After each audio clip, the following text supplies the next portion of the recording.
Kenny Hulshof, former congressman and shareholder at Petersen and Bill Sanders. He practices in the firm's national public policy practice. He's in Kansas City today for the Economic Outlook Forum. Kenny, thanks for speaking with us. Everybody's talking about the fiscal cliff right now. What is your prediction on what might happen or what needs to happen?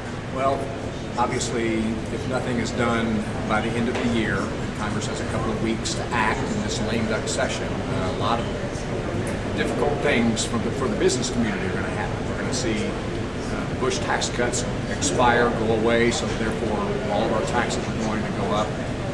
We've got automatic spending cuts called sequestration, and so there really is a lot of pressure, in a good way, pressure for Congress to act. I've been encouraged by what I've heard Speaker John Boehner, House Republicans say. I've even been encouraged by what I've heard President Obama say.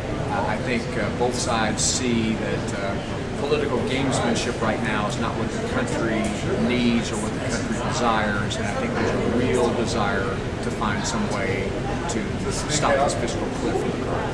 That was my next question. There was a lot of talk after the election about Congress working with President Obama. I mean, it sounds like this is an imperative for this to happen. I think I'm not one to say that the election that you can determine a mandate. I'm not sure what that means necessarily because everybody runs their own race. But what I do think the American people want right now is some sort of conciliatory beating of the swords and the plowshares, if you will.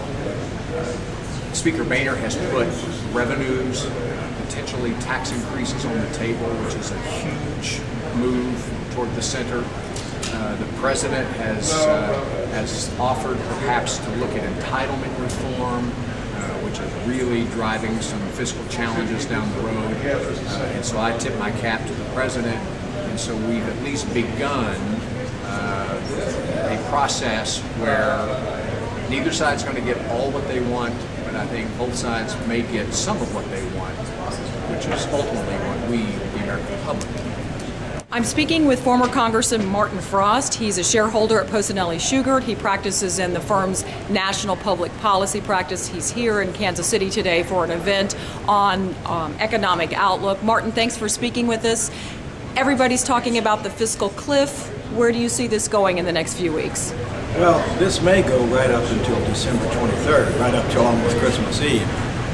It would be better if the parties could just make an agreement in the next week or two and go home rather than playing the perils of Pauline here, but I'm afraid that's not going to be the case. There are a lot of things moving pieces on this. Probably what's going to happen is there will be a short-term deal, which will include what's called a down payment on the debt, which would be a limited amount of tax increases, a limited amount of budget cuts, and an effort then to stop sequestration from happening, at least for the next 6 months, while everybody has time, the new Congress has time to come back and work things out. That's what ought to happen. There's no guarantee, though, and the parties are not necessarily close together at this point.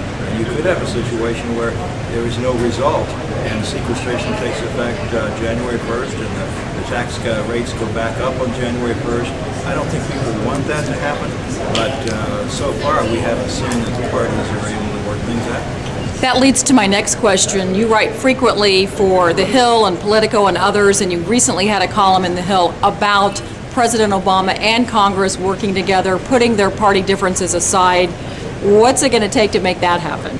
Well, it takes strong leadership, and I would hope that the president will take the position that he won the election. Obviously, he did win.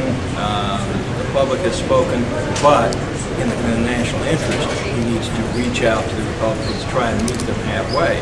Now, the problem with that is that the Republicans are a little bit disorganized, and that Speaker Boehner tried to work with the president a year ago on this exact same subject, and members of his own Republican conference wouldn't go along with what he was doing, what he wanted to do. There has to be some followership here. There's got to be leadership and followership. Boehner has got to go back to his caucus, his Republican conference, and say, look, folks, we have to resolve this. You're not going to get 100% of what you want. Let's do the best we can. Let's get past the first of the year and then deal with tax reform on a comprehensive basis next year. I hope that he's able to do that, and the president's got to give him enough so that he can go back to his caucus and say, this is what I got from the White House. It's not perfect, but at least we have a deal. I hope that will happen. But the Speaker has got to really stand up. He's a decent guy. I served with him. I'm a Democrat. He's a Republican, but he's a decent guy. He wants to do the right thing. He really has to tell his own conference, we don't get everything here. The president was reelected. Let's make